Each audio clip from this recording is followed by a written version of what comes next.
যাদের 12 ডিজিটের tin certificate আছে বাট কোনো ইনকাম নেই বা ট্যাক্সেবল ইনকাম 3 লাখের নিচে আছে, তাদেরকে বাধ্যতামূলক zero income tax return submit করতে হবে। তো আজকে আমি দেখাবো কিভাবে আপনারা খুব সহজেই নিজেরা ঘরে বসে অনলাইনেই zero income tax return submit করতে পারবেন।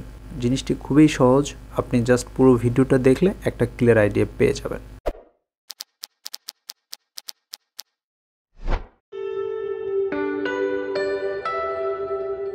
ইনকাম ট্যাক্স ফিলিং ক্লিক করি তাহলে এই পেজটা আসবে। এখান থেকে আমরা যদি ই রিটার্ন নামে যে অপশনটা আছে সেখানে ক্লিক করি তাহলে দেখব আমরা সরাসরি ইনকাম ট্যাক্স রিটার্নের যে ওয়েবসাইটটা আছে সেখানে চলে আসব। এখানে এসে আপনার যদি রেজিস্ট্রেট করা থাকে তাহলে ইউজার নেম আর পাসওয়ার্ড দিয়ে আপনি এখানে লগ ইন করতে পারবেন। আর যদি করা না থাকে সেক্ষেত্রে আপনার যে টিন নাম্বারটা আছে সেইটা এবং যে টিন খোলার সময় যে বায়োমেট্রিক ফোন নাম্বারটা ছিল সেটা দিয়ে এবং ক্যাপচাটা ঠিক মতো দিয়ে আমরা যদি ভেরিফাই ক্লিক করি তাহলে একটা ওটিপি আপনার ফোনে চলে আসবে এবং 5 মিনিটের মধ্যে ওটিপিটা এখানে দিয়ে দিতে হবে। তারপর একটা স্ট্রং পাসওয়ার্ড সিলেক্ট করে নিয়ে আপনাকে আপনার রেজিস্ট্রেশন কমপ্লিট করতে হবে। সো পাসওয়ার্ডটা যদি আপনি এখানে দিয়ে দেন তারপর যদি সাবমিটে ক্লিক করেন তাহলে দেখবেন যে কনগ্রাচুলেশন আপনার অ্যাকাউন্ট ওপেন হয়েছে। তারপর সাইন ইনে ক্লিক করে সেম আপনার এখানে টিন নাম্বার এবং যে পাসওয়ার্ডটা সেট করলেন সেটা দিয়ে ক্যাপচাটা দিয়ে আপনি যদি সাইন ইনে ক্লিক করেন তাহলে আপনি আপনার যে আয়কর যে রিটার্ন যে করবেন তার অনলাইন ফর্মটাতে চলে আসবেন।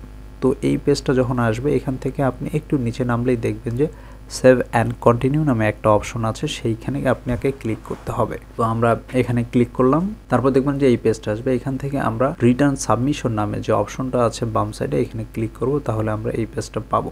এখানে এসে দেখবেন যে কিছু জিনিস ডিফল্ট আকারে সেট থাকে, যেমন ইউনিভার্সাল সেফ এখানে এটা থাকবে সেট, অ্যাসেসমেন্ট ইয়ারটা এখানে আপনার চেঞ্জ করার প্রয়োজন হলে আপনি চেঞ্জ করে নেবেন। এনি ট্যাক্সেবল ইনকাম, যদি আপনার কোনো ট্যাক্সেবল ইনকাম থাকে তাহলে ইয়েস দিবেন। তো আপনি যদি জিরো ট্যাক্স পেয়ার হন, মানে আপনার যদি কোনো ইনকামই না থাকে তাহলে তো এখানে এটা ইয়েস হবে না, এখানে নো দিবেন। ঠিক আছে, তো যখন নো দিবেন তখন তাহলে মানে আপনার যে কোনো আয় আছে এটা পূরণের জন্য যে ফর্মগুলো আসে নর্মালি সেগুলো কিন্তু আর আসবে না। ঠিক আছে, আপনি যদি ইয়েস দেন তাহলে এটা হয়ে গেল। তারপর any income which is fully exempted from tax, যদি আপনার কোনো সামান্য ইনকাম থাকে যে আপনি ফ্রিল্যান্সিং করে ইনকাম করেছেন বা ফরেন রেমিটেন্স পেয়েছেন, ঠিক আছে, এই টাইপের যদি কোনো কিছু থাকে তাহলে any income which is fully exempted from tax এটাতে ইয়েস দিবেন। ঠিক আছে, তারপর রেসিডেন্সিয়াল স্ট্যাটাস, হ্যাঁ আপনি বাংলাদেশে এখানে রেসিডেন্ট দিবেন। তো হেড অফ ইনকাম, আপনার তো কোনো এখানে আসলে ইনকাম নাই আপনি বলেছেন, সো এখানে কিন্তু সবগুলো হাইড হয়ে গিয়েছে অলরেডি। ঠিক আছে, তো আপনার যদি কোনো ইনকাম থাকে, সাপোজ আপনি একটা ছোট জব করেন, কিছু ইনকাম আপনি করেন সেখান থেকে, তার মানে তো আপনার ট্যাক্সেবল ইনকাম আছে, সেক্ষেত্রে আপনি এখানে ইয়েস দিবেন। আর যদি আপনার কোনো ইনকাম নাই থাকে তাহলে এইভাবেই কিন্তু এটা থেকে যাবে। তো অনেক সময় অনেক স্টুডেন্ট আছে যারা টিউশন করে, তো সেই ক্ষেত্রে আপনাকে এটাকে ইয়েস দিতে হবে, দিয়ে এখানে আপনাকে একটা সিলেক্ট করতে হবে। আমি দেখাচ্ছি, সেম অ্যাজ কোনো হাউসওয়াইফ যদি হয় তার যদি ইনকাম না থাকে সেক্ষেত্রে আপনি নোই রাখতে পারবেন এখানে। আর ফ্রিল্যান্সারদের জন্য এইখানে এইটা, যদি কারো কোনো স্টুডেন্টের ইনকাম থেকে থাকে তাহলে ইয়েস দিবেন এখানে। তারপর এখানে এটা আবার ইনেবল হয়ে যাবে। এখান থেকে ইনকাম ফ্রম আদার সোর্স এখানে একটা অপশন আছে, এটা আপনারা দিতে পারেন। ঠিক আছে, দিলে এটার জন্য অপশন নেক্সট পেজগুলোতে ওপেন হয়ে যাবে। তো আমরা যদি এখন মনে করি যে আপনি একটা প্রাইভেট জব করেন, ছোট জব করেন, সেক্ষেত্রে ইয়েস তো এখানে হবেই। আর যদি আপনার এখানে কোনো ফ্রিল্যান্সিংও যদি কিছু থাকে ইয়েস দিবেন, না হলে এখানে নো দিবেন। তো এই অবস্থায় আমরা যদি এখানে ইয়েস দেই তারপরে এটা যখন ওপেন হয়ে যাবে এবং আপনার যদি কোনো আপনি যদি কোনো জব করে থাকেন যেটা ট্যাক্সেবল ইনকাম 3 লাখের নিচে, তো সেক্ষেত্রে আপনাকে মেনলি যদি জব করেন তাহলে স্যালারি থেকে আপনার হেড অফ ইনকাম দিবেন। আবার অনেকেই আছে যাদের সঞ্চয়পত্র আছে বা কোনো জায়গায় টাকা রেখে কিছু ইন্টারেস্ট পায়, সেক্ষেত্রে তারা ইন্টারেস্ট অন সিকিউরিটিস এই অপশনটা রেখে দিতে পারবে। তারপর ইনকাম ফ্রম হাউস প্রপার্টিস, কেউ যদি ভাড়া থেকে ইনকাম পায় সেক্ষেত্রে তারা এটা ইনেবল করতে পারবে। তাহলে এগুলোর জন্য অপশনগুলো ওপেন হয়ে যাবে। তো এই অবস্থায় যখন সব ঠিক হবে তারপর এখান থেকে আমরা সেভ অ্যান্ড কন্টিনিউ ক্লিক করব। তাহলে দেখা যাবে এখানে আপনার প্রথমে সিটি কর্পোরেশন কোনটা সেটা এখানে সিলেক্ট করে নেবেন। এনি আদার যদি সিটি কর্পোরেশন বাইরে হয় তাহলে এখানে এনি আদার এরিয়া দিবেন। আপনি যদি কোথাও ইনকাম আপনার থাকে এবং আপনি যদি কোথাও ইনভেস্ট করে থাকেন, রিবেটের জন্য যদি আবেদন করতে চান তাহলে ইয়েসে দিবেন, তাহলে এই অপশনটা ওপেন হয়ে যাবে। আর যদি শেয়ার হোল্ডার বা ডিরেক্টর অফ কোম্পানি হন তাহলে ইয়েস, না হলে নো দিবেন। তো এটা আমি রাখলাম আপনাদেরকে দেখানোর জন্য। বাট আপনি যদি জিরো ট্যাক্স পে হন, অনেক ক্ষেত্রে স্টুডেন্ট বা ফ্রিল্যান্সার বা হাউস ওয়াইফ যারা, তাদেরকে তো ইনভেস্ট যদি না করে এটা হয়তো বা ম্যাক্সিমাম ক্ষেত্রে নো থাকবে। বাট আমি এটা ইয়েসই রেখে দিলাম আপনাদেরকে দেখানোর জন্য। তো আপনার যদি গ্রোস ওয়েলথ 40 লাখের উপরে হয় ইয়েস দিবেন, না হলে নো দিবেন। তো এখানে নোয়ে আমি রাখলাম। কার যদি থাকে, ওন কার থাকলে ইয়েস দেবেন, না থাকলে নো দেবেন। এখানে নোয়ে আমি রাখলাম। সিটি কর্পোরেশন হাউস, মানে এটা যদি থাকে আপনার সিটি কর্পোরেশনের কোনো হাউস আর প্রপার্টি থাকে, ইয়েস নো দেবেন। আর এখানে হলো IT 10B is not mandatory, আপনি যদি এটা দিতে চান ইয়েস দিবেন, না হলে নো দিবেন। ঠিক আছে, তো এটাও আমি ইয়েস দিয়ে রেখে দিলাম আপনাদেরকে বোঝানোর সুবিধার জন্য। তারপর আমরা 7 কন্টিনিউয়ে ক্লিক করব। তাহলে দেখুন এখানে সব অপশনগুলো যেগুলো আমরা ইনেবল করেছিলাম সবগুলো কিন্তু এখানে ওপেন হয়ে গিয়েছে। তো প্রথমে আমি যেটা বলতেছি, যদি আমরা ওটাতে না দিতাম তাহলে কিন্তু এই পেজগুলো, ইনকামের এই পেজটা আসতো না, ইনকাম এগুলো আসতো না। ঠিক আছে, যেহেতু আমরা ওখানে ইনেবল করেছি এখানে এসেছে। তো স্যালারি এখান থেকে যদি হয়, আপনি যদি প্রাইভেট জব করে থাকেন এভাবে সিলেক্ট করে নিয়ে আপনার এখানে যেখানে জব করেন, আপনার যে ডেজিগনেশন, মেনলি সবগুলো স্যালারি সার্টিফিকেটে এই ডিটেলসগুলো থাকে। Basic salary, house rent, medical allowance, convince, festival bonus. So এই জিনিসগুলো আপনি এখানে ফিল করে নেবেন। ঠিক আছে, আর যদি সিকিউরিটিস অন ইন্টারেস্ট হয়, সাপোজ আপনি কোথাও রেখে, যেমন সঞ্চয়পত্র যদি থাকে, আদার দ্যান পেনশনার্স, সঞ্চয়পত্র ফর পেনশনার্স, তারপর bond or other securities other than pensioner দিলেন, তাহলে এখানে সঞ্চয়পত্রের number, issue date, value, gross interest এবং ট্যাক্স ডিডাক্ট অ্যান্ড সোর্স, এই জিনিসগুলো আপনার সার্টিফিকেটেই কিন্তু থেকে যায়। মানে একটা কিন্তু বছর শেষে আপনি একটা ডকুমেন্ট পান, সেখানে থেকে যায়, সেটা এখানে আপনার দিয়ে দেবেন। ঠিক আছে, হাউস অ্যান্ড প্রপার্টি, কারো যদি বাসা ভাড়া থেকে হয় সেক্ষেত্রে এখান থেকে আপনাকে অ্যাড্রেসটা দিতে হবে। তারপরে এখানে আপনার নিজে কতটুকু করেছেন, রেসিডেন্সিয়াল, আমার এগুলো নিয়ে ডিটেলস আরেকটা ভিডিও থাকবে প্রতিটা সেগমেন্টের জন্য। আমি জাস্ট জিরো ট্যাক্স পেয়ার হলে কি হয়, সেক্ষেত্রে তো আসলে হাউস প্রপার্টি থেকে আসলে ইনকাম থাকে না, এই জন্য আমি এখানে দেখাচ্ছি না।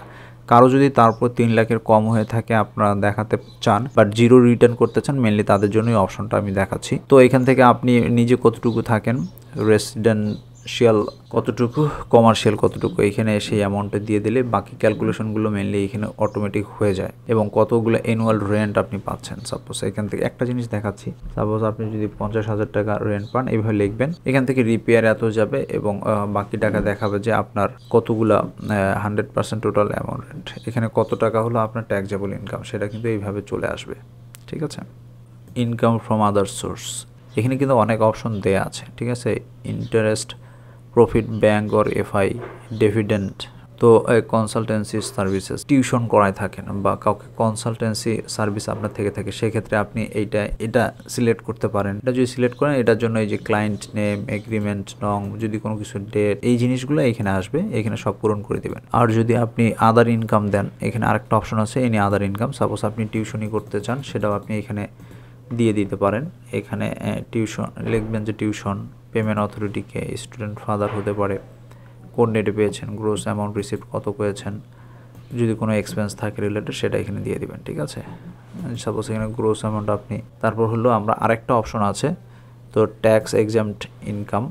তো এখানে আসলে দেখবেন যে আপনি যে ফরেন রেমিটেন্স পেয়ে থাকেন, আপনার যদি সফটওয়্যার বা IT ফার্ম থাকে, এক্সপোর্টস, তো এই জিনিসগুলোর জন্য যারা ফ্রিল্যান্সার, এই যে ফরেন রেমিটেন্স, তারা এই অপশনটা সিলেক্ট করবেন। এখান থেকে যদি আপনি জিরো ট্যাক্স পেয়ার হন, কিছু ইনকাম দেখাতে চান, তাহলে আপনি এখান থেকে দেখান। তো এটা যদি ফরেন রেমিটেন্স দিলেন, টোটাল রেমিটেন্স, যেমন সাপোজ আপনি 2 লাখ টাকা আপনি ইনকাম করেছেন, কান্ট্রি অফ আর্নিং, এটা যদি আমেরিকা হয় আমেরিকা হতে পারে, সোর্স অফ ইনকাম আপনি ফ্রিল্যান্সিং দিতে পারেন। তারপর name of the employer, Microsoft আপনি দিলেন। ঠিক আছে, মোড অফ রেমিটেন্স, এখানে এসে ব্যাংকিং চ্যানেলের মাধ্যমে যদি নিয়ে থাকেন, বা যদি declared of custom point, mainly banking চ্যানেলের মাধ্যমে আপনি রিসিভ করেছেন সেটা দিবেন।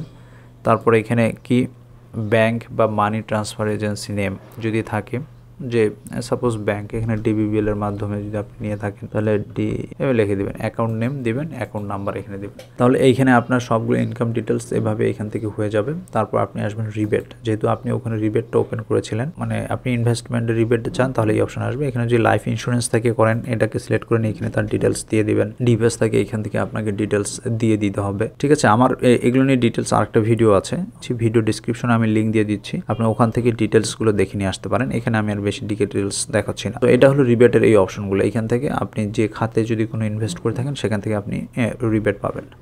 এক্সপেন্ডিচারের এই অপশনে এসে আপনি চাইলে ইন্ডিভিজুয়ালি প্রতিটা ঘরও পূরণ করে দিতে পারেন, যে আপনার ফুড, ক্লোথ বা আদার কতটা খরচ হয়েছে, আপনার অ্যাকোমোডেশনে কত খরচ হয়েছে, এইভাবে দিয়ে এখানে যেমন টোটাল এখানে 1,05,000 টাকার মতো একটা খরচ দেখানো হয়েছে, এভাবেও দেখাতে পারেন। বা এখানে আপনি not mandatory still you want to submit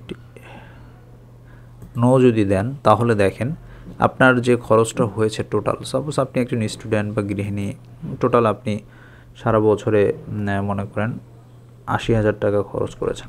80,000 টাকা আপনি এখানে টোটাল আপনার এক্সপেন্স হয়েছে, 80,000 হতে পারে বা 1,80,000 হতে পারে, আপনার যেটা এক্সপেন্স হয়েছে এত ইন ডিটেলসে না, যে আপনি একটা ঘর ওপেন রেখেই কিন্তু দিতে পারেন টোটাল অ্যামাউন্ট অফ এক্সপেন্স সারা বছর কত হয়েছে, এটাতে আপনি দিলেন। দেওয়ার পর আপনি 7 কন্টিনিউ দিলে কিন্তু আপনাকে পরেরটাতে চলে আসবে অ্যাসেট অ্যান্ড লায়াবিলিটিস। তো এখন আপনার অ্যাসেট অ্যান্ড লায়াবিলিটিসে এখানে যে ডিফারেন্সটা, মেইন থিম যেটা, এই ডিফারেন্সটা এখানে মেনলি 0 হতে হবে, ঠিক আছে। আপনি যাই দেন আপনাকে আলটিমেটলি সেখানে 0 হতে হবে। তো আপনার যদি কোনো আপনার নামে যদি আপনি ফার্নিচার দেখাতে চান তাহলে এটা ওপেন করে নিয়ে এভাবে ফার্নিচার দিবেন। আপনি যে গোল্ড দেখাতে চান এইখানে করে নিয়ে এসে আপনি গোল্ড গিফট আকারে পেয়েছেন, এখানে কতটুকু। স্টুডেন্টের ক্ষেত্রে আসলে বা ফ্রিল্যান্সারের ক্ষেত্রে যদি না দেখাতে চান এই জিনিসগুলো, তাহলে এগুলোতে কোনো কিছু দেখানোর দরকার নেই, জাস্ট এখানে তুলে দিলে এগুলো আর আসবে না, ঠিক আছে।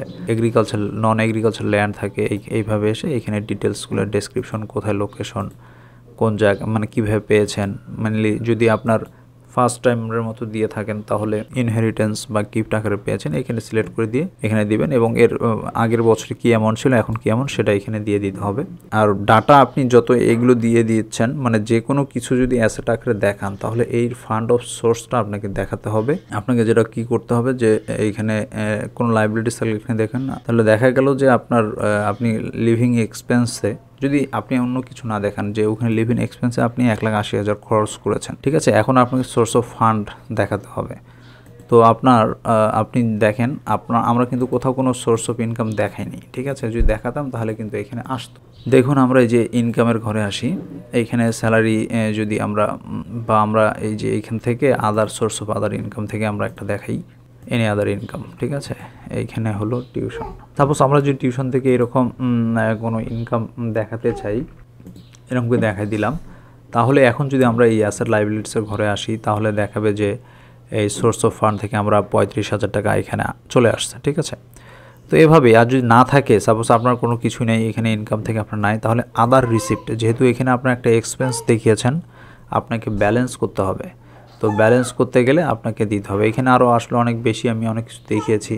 বা আপনার ক্যাশও এখানে মনে হয় আপনি দেখিয়েছেন যে আপনার ৭৬,000 টাকা যদি হাতে ক্যাশ থাকে সেটা আছে, ঠিক আছে। এই জিনিসগুলো যদি আপনি না দেখান, ঠিক আছে, সাপোজ এটা তুলে দিলেন, আপনার সোর্স অফ ফান্ড 35 আর আপনি খরচ করেছেন হলো 1,80,000, তার ডিফারেন্স থাকতেছে হলো 1,45,000। সো এই যে আপনার সাপোজ আপনার কোনো ইনকামই নেই কিন্তু আপনার কিছু খরচ আছে, তাহলে সেই ক্ষেত্রে আপনাকে সোর্স অফ ফান্ড দেখাতে হবে। আর সেটা হলো এই যে আদার রিসিপ্টে আসবেন, ঠিক আছে। এই আদার রিসিপ্টে এসেই মেনলি এখানে দেখাবেন যে কে আপনাকে টাকা দিয়েছে। ফান্ড ফ্রম রেফারেন্স হিসেবে দিবেন যে আপনি পেয়েছেন হলো ফাদার থেকে বা আপনার হাজব্যান্ড থেকে। তারপরে এখানে অ্যামাউন্টটা, মানে যেটা হয় এই আদার রিসিপ্টে এসে আপনি যা এক্সপেন্স করেছেন বাকিটাকে এখানে জাস্ট কপি করে নিয়ে এসে এখানে যদি পেস্ট করেন তাহলে দেখবেন যে এই যে ডিফারেন্সটা এখানে 0 হয়ে গিয়েছে, ঠিক আছে। এইভাবে আপনি ডিফারেন্সটা এখানে 0 করবেন, তারপর 7 কন্টিনিউ ক্লিক করবেন, তাহলে পরের পেজে চলে আসবে। এইখান থেকে দেখা যাচ্ছে যে আপনার যদি কোনো ইনকাম না থাকে বা সামান্য কিছু থাকে, এইভাবে এখানে শো করবে।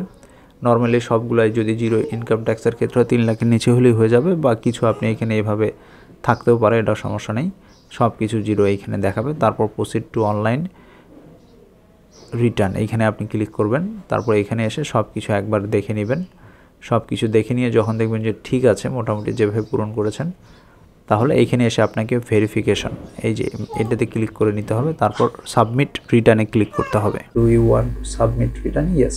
তাহলে দেখবেন যে কংগ্রেচুলেশন, আপনার এটা রিটার্নটা সাবমিট হয়ে গিয়েছে। সো এভাবেই আপনি এখান থেকে যে অ্যাকনোলেজমেন্ট রিসিপ্টটা আছে সেটা এখান থেকে এইভাবে ক্লিক করে নিয়ে এখানে ডাউনলোড করে আপনার কাছে রেখে দিতে পারেন যদি অ্যাকনোলেজমেন্ট স্লিপটা কোথাও আপনাকে জমা দিতে হয়। তো সেমভাবে যদি আপনি চান যে অন্যান্য যে ডাটাগুলো আপনি টিন সার্টিফিকেট যদি চান এখান থেকে টিন সার্টিফিকেট পুরো টিন সার্টিফিকেট এখান থেকে দেখা যায়। তারপর আপনি যে ট্যাক্স সার্টিফিকেট যেটা আপনি আজকে সাবমিট করলেন সেটা এইভাবে আপনি এখান থেকে দেখতে পারেন ট্যাক্স সার্টিফিকেটটা। তারপর এখানে অ্যাকনোলেজমেন্টে ক্লিক করলে পুরো অ্যাকনোলেজ স্লিপটা আপনি এখান থেকে ডাউনলোড করে রাখতে পারবেন। তারপর ভেরিফিকেশন স্লিপ যদি চান এখানে ভিউ, আমি অবশ্য এখনও ভিউ পাইনি, 21-22-23 দিয়ে যদি ভিউ ক্লিক করেন তাহলে এখানে ভেরিফিকেশন স্লিপটাও পাবেন। তারপরে এখানে যে আপনি রিটার্ন যে পুরো ফর্মটা আছে সেই পুরো ফর্মটাও আপনি অ্যাট এ টাইম এইভাবে দেখে নিয়ে আসতে পারেন যে আপনি যা দিয়েছেন তা ভুল আছে কিনা বা রাইট আছে কিনা। তো সব কিছু যদি ঠিক থাকে তাহলে আপনি চাইলে এই ফর্মটাও একটু সেভ করে নিয়ে রেখে দিতে পারেন। আমি এখানে সেভ করে নিয়ে রেখে দিলাম। তো এখান থেকেই দেখা যাচ্ছে যে সব কিছুই দেখা যায়। তো এইভাবে করে মেনলি আপনি খুব সহজেই আপনার বাসা থেকে আপনি একটু বুঝতে হবে ক্যালকুলেশনগুলো যদি একটু বুঝতে পারেন নিজের ইনকাম ট্যাক্স রিটার্ন সাবমিট ফর্মগুলো পূরণ করে অনলাইনে জমা দিতে পারবেন। ধন্যবাদ সবাইকে।